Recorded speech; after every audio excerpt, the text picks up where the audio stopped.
The member for Maranoa. Thank you, Mr Speaker. My question is to the Deputy Prime Minister and Minister for Agriculture and Water Resources. Will the minister outline to the House the effect of electricity prices increases across agricultural producers and processors, particularly in my electorate of Maranoa? How is the government protecting hard-working Australian businesses and families from unsustainable pressures on their hip pocket? The member for Eden-Monaro is warned. The member for Eden-Monaro will leave under 94A. The Deputy Prime Minister has the call.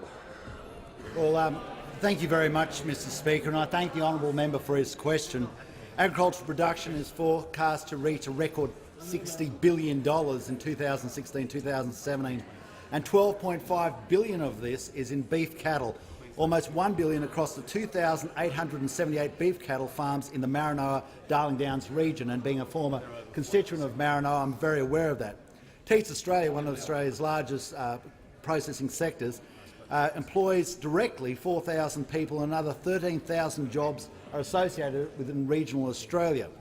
They process around 1.5 million head of cattle in feedlots in Condamine, the Maranoa, Jindalee, in Riverina, Charlton, the Mallee, and processing facilities in Rockhampton, in Capricornia, Beenleigh and Ford, Billawheeler and Flynn, Tamworth, obviously, and that's in the New England, Wagga and Naracoorte. The average processing cost in Australia is $300 per head.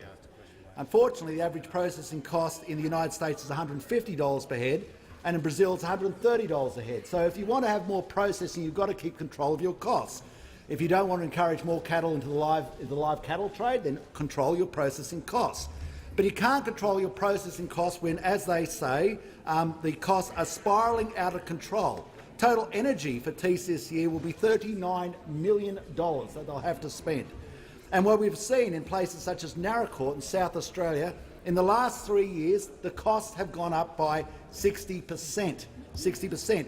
In Rockhampton, it's gone up by 57%, and Billawheeler 40%, and Beenleigh 28%. That's from 2015 to 2017.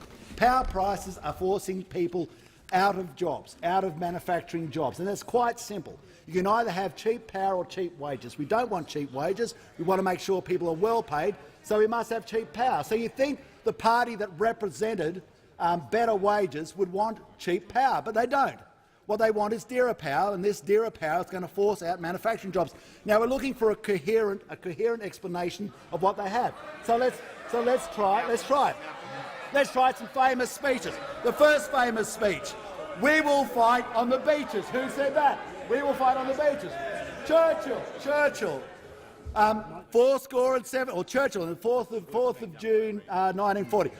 407 years ago. Who said that? Who was that? Abraham Lincoln.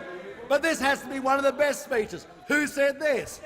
And the electricity trading scheme posts, you know, where some people, where some it cancels each other out. So yes, who said that?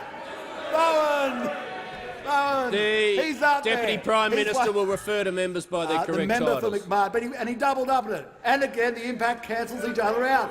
Mate, your impact, your incomprehensible impact cancels out everything.